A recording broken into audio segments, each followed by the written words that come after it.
క్రైస్తవుల పట్ల వివక్ష చూపండి రాని. ఏం దోచుకున్నావండి? ఏం కీడు చేస్తున్నావు?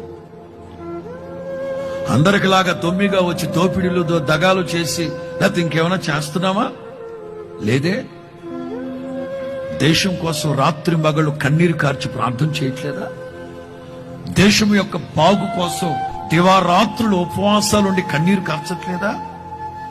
ఈ భారతదేశంలో ఉంటూ భారతదేశం యొక్క క్షేమం కోసమే ప్రార్థన చేస్తున్నాం కానీ బ్రిటిష్ వాడి క్షేమం కోసం ప్రార్థన చేయట్లేదుగా, ఇంకోటి కోసం ప్రార్థన చేయట్లేదుగా.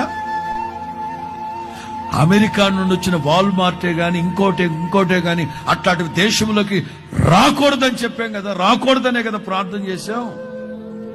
మొదట మన దేశం, వాళ్ళెవడో విదేశీయులు వచ్చి దేశాన్ని దోచుకుంటా అంటే రాకూడదనే కదా చేస్తున్నాం ప్రార్థనలో. అంతేగాని వాడెవడో క్రిస్టియన్ దేశాలు దోచుకెళ్ళమని ప్రార్థన చేస్తున్నాం.